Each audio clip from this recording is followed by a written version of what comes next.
tàggat yaram am na xew-xew yu bari yu ci am bokk na ci li nga xamante ne moo di qualification gaynde yi nga xamante ne ñooy football jigéen ñi fële ca Maroc.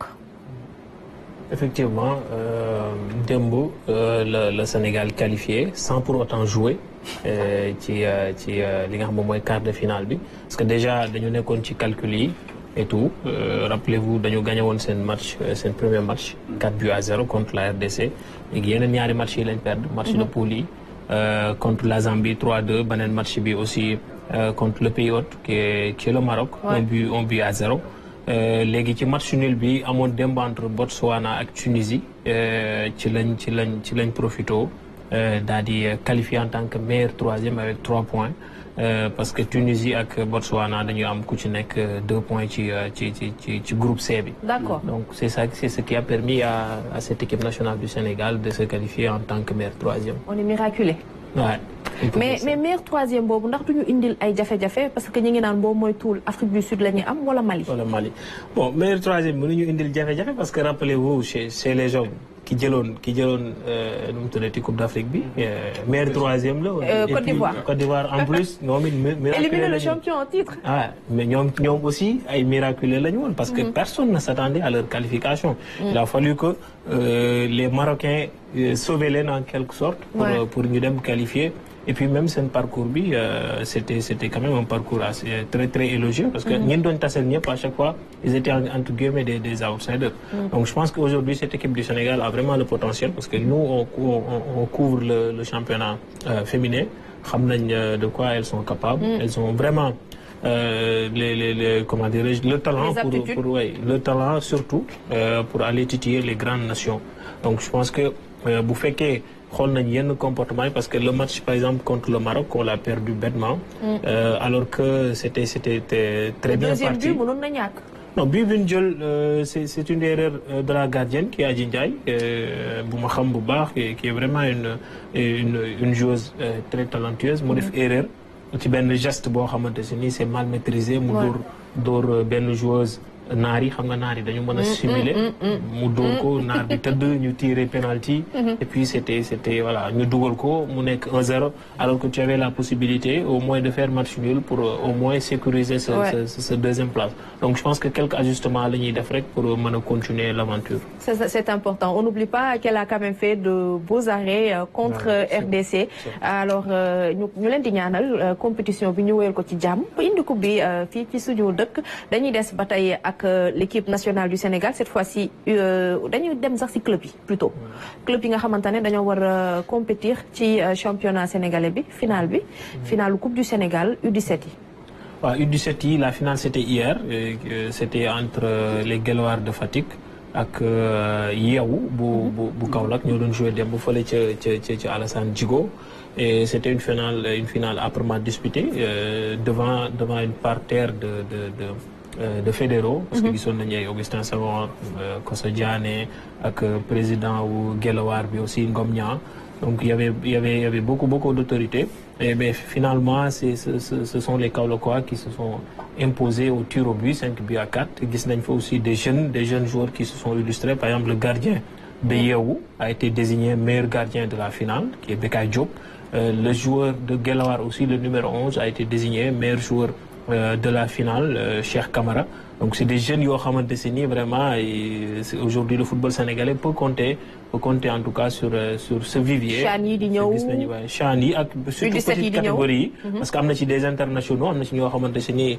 Pape Ibrahima Faye muy coach U17 yi am na ñu jotoon a woo et puis le fait marquant mooy démb dafa amoon ñaari joueurs yoo xam ne ñoo bokk ndey ak baay. Ils étaient adversaires.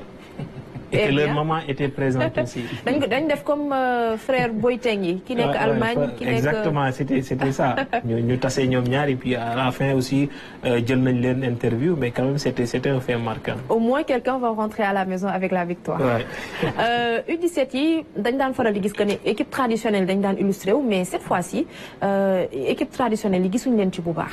Effectivement depuis un certain temps ce sont les académiques qui travaillent surtout sur les ci petites catégories boo xoolee dañu am genre structuration bu jaar yoon nag parce que football léegi moom lim laaj c'est très simple c'est investissement la laaj ak du sérieux donc si tu investis parce que gis nañu Guelwaar vraiment avec leur président côté boobu vraiment il travaille ñu ngi investir d'ailleurs sa équipe senior bi yéeg na en Ligue 2 te yàgguñu benn année lañ def national 1 yéeg ñëw Ligue 2 donc ils vont compétir déjà ci ligue professionnelle bi c'est déjà quelque chose d'assez significatif dafay montrer que ni rek depuis un certain temps ñi nga xam ñoom ñooy académie yi parce que même boo xoolee c'est vrai que Jaraaf moom moo jël championnat mais derrière gis nañ des académies yoo xamante ne surtout les années les années passées et gisoon nañ fi Génération Foot gisoon nañ fi Jàmbaar et que ñu ngi commencé aussi ñoom it di ñëwaat Dakar Sacré-Cœur aussi donc yeneen académies yi aussi ñu ngi commencé di illustrer wu. équipe nationale A joueurs yi yu bëri yi ci gën a mag sax fa lañ jógee. fa lañ jógee waaye ñi Jàmbaar ñoom Idrissa Gana Gueye ñi Génération Foot ñoom Sadio Mané et cetera. macha allah alors dañuy des ci sama club le Grand Jaraaf waaw mooy sama club nag. waaw le grand Jaraaf. voilà Hassana da ngay dugal kii da ngay dugal coup. dara dama ne ak a jéng rek. da ngay dugal coup. alors qui va jouer donc la Coupe du Sénégal. Ouais, effectivement, avec Banen Académie aussi. C'est ça. Génération Foot. Juste ça agrémente un tout petit peu ce qu'on disait sur le travail des académies. Jaraaf qui a été champion du Sénégal, un championnat qui a âprement disputé parce que Gorée moom vraiment dafa jàpp jusqu'à la fin bàyyiwul. Et puis bon, nous dans le dernier match, ils se sont inclinés après Jaraaf gagné. US Wakam aussi. Wakam aussi à la dernière ligne droite, ils aussi se sont imposés. Mais comme je l'ai dit, Jaraaf li mu leen gagné, c'est effectif bi la leen ça va wane ngeen ko et puis ñu ngi leen di féliciter aussi ci titre bi. Donc ñu war a jouer ñoom le 20 contre Génération Foot. Donc Jaraaf a aujourd'hui la possibilité de faire le doublé, c'est-à-dire Ligue 1, championnat, à gagner li nga xamante ni moom mooy Coupe du Sénégal. Donc je pense que ça fait des années de foulon quand c'est le dernier titre majeur, c'était en 2018. Da ngay dugal ko. Non mais il faut me dugal ko. Le dernier doublé même il date de 1977. Ça date de 1977. Donc ça ce serait vraiment historique aujourd'hui parce que c'est une véritable je vais pas dire adversaire mais je vais pas dire adversaire mais en fait équipe bi leen daan sonal léegi nekkatu fi yéen GIA moo leen daal teg pression et GIA mi ngi je pense national 1 ou national 2 donc aujourd'hui ça aussi c'est dommage. Ouais, c'est vraiment dommage pour le football sénégalais parce que attraction bi c'était GIA Jaraaf depuis nos parents. Et puis voilà. C'est limite Jaraaf AS Pikine. Léegi c'est Jaraaf AS Pikine Jaraaf Tëngéej. neex na quand même mais c'était pas le même engouement bi ñu amoon entre Jaraaf ak GIA. Ouais ça c'est sûr. compétition boo xamante ne nar na rafet ñu ngi wax que ne stade bu Léopold Sédar Senghor lañ koy ibbee. Ouais, effectivement foofu lay amee et on nous dit même que ni le président de la République et son premier ministre sont attendus. Donc comme on espère parce que Coupe du Sénégal la daaw gis nañ que ni on avait dit la même chose gisuñu ko madame Khady Diène Gaye lañ gisoon mais vraiment une coupe nationale normalement normalement président bi dafa war a ñëw nous savons pertinemment que dafa am un calendrier surchargé ça c'est un fait mais quand même il s'agit d'une coupe nationale aussi. Hassana on espère bi j'ai senti que ça vient du cœur. Mais si on espère parce que gis nga coupe de France bokk na ci coupe yi gën a ñàkk fayda. Non mais coupe de France sincèrement ci football français bokk na ci coupe yoo xam ne bon gars yi mooy loolu quoi. Il faut le remporter pour le remporter parce que compétition la mais le président de la République chaque fois. day def le tout pour ñëw boole ko bokk. dafay ñëw teewee ko yëkkati trophée bi joxe ko pour la symbolique seulement. soo demee Angleterre Coupe du Roi. itam la famille royale dinañ def le tout ba dinañu xool nu ñu ñëw fekk si c'est pas le roi ça sera le prince. mais donc en fait ñun nañ ko kii rek man même su dul football bi sax même man drapeau du chef de l'État même man j'avais dit que le président de la République daf ca waroon teew. C'est important. Pour relever un petit peu li xam ne moom mooy sunu yenn sport yi. en espérant que ne parce que la diplomatie aussi c'est pas seulement ci wër àdduna. mais itam yenn yi xam ne moo ngi fi nga mën koo jaay et c'est important. lan moo waral Qatar daal di def tout pour organiser coupe du monde. Arabie Saoudite teg taxaw topp ci tànkam. jeex na. États-Unis ak tàngoor gi muy metti mu jël coupe du monde des clubs. te muy organiser coupe du monde mujj bi voilà. donc c'est pas rien. C'est important alors dañuy des ba tey États-Unis donc on va voyager un peu un joueur du Sénégal vient de remporter la coupe du monde des clubs même s'il n'a pas joué la moindre minute de ce match pour reprendre un peu notre ami. Effectivement il s'agit de Nicolas Jackson qu'on félicite d'ailleurs et j'en profite pour féliciter son frère qui est un ami. moom aussi vraiment di ko féliciter parce que il y a quelques mois dafa gagné li nga xam moom mooy Conference League. tey mu ñëw gagné li nga xam moom mooy Coupe du monde des clubs bon actuellement c'est un peu compliqué de son côté parce qu'il y a une nouvelle recrue qui est venue ouais 2 nouvelles recrues sax laay wax Liam Delap ak Joao Pedro Joao Pedro le dernier cité moom moo dugal démb 3e but bi c'est lui qui doit échipper sa place de titulaire et puis déjà moom il est 3e option en quelque sorte parce que gis nañ démb bi Joao Pedro génne c'était Liam Delap moom moo dugg donc c'est un peu compliqué mais bon le football c'est comme ça donc il faut que moom aussi qu'il se batte encore une fois pour retrouver sa place de titulaire ou même potentiellement trouver une porte de sortie pour aller voir ailleurs mais en tout cas ñu ngi koy féliciter parce que c'est vrai que peut-être compétition bi posé wu ci lu bari parce qu'il a pas beaucoup joué mais championnat que ce soit en championnat ou bien en Ligue Conférence gis nañ aussi li mu def et puis il est comme ni ñu ko waxee il est titré et je pense que c'est le plus important. C'est le plus important alors Palmer homme du match.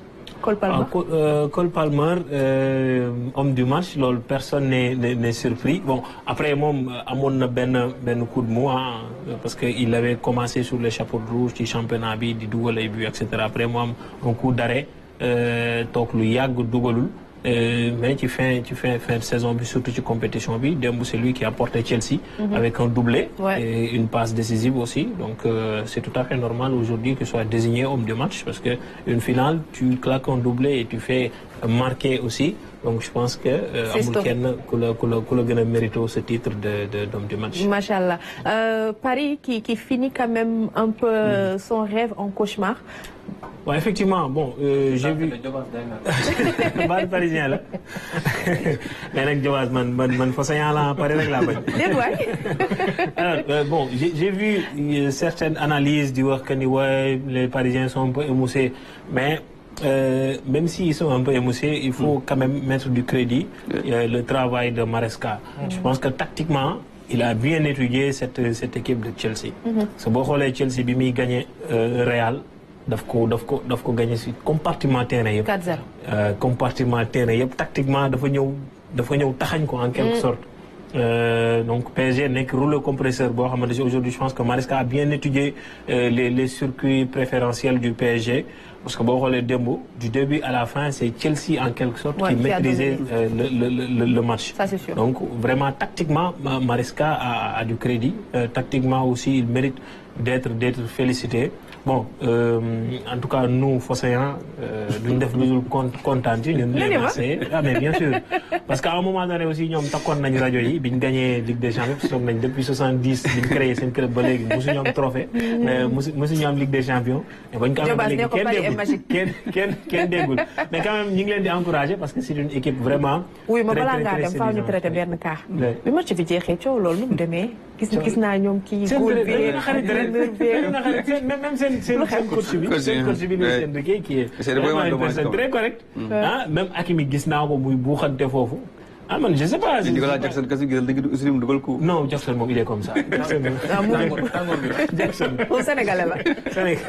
Voilà c'est sur cette note d'amusement lay bàyyee Khadim mu tàggatoo. voilà Khadim di tàggatoo ñu ñaanal ko tey la bésub juddoom. waaw tey la bésub juddoom ñu ñaanal ko moom seen Amadou Bamba. jox ko cadeau ñaanal waaw ñu cadeau bi moom xam naa ne dañ ko jox ndax xam naa ne jaxatal bu mu sant ma wax dëgg yàlla. dañuy sant dañuy dañuy équipe bi jaajëfal nag waa Jaraaf. ñun ñooy waa Jaraaf.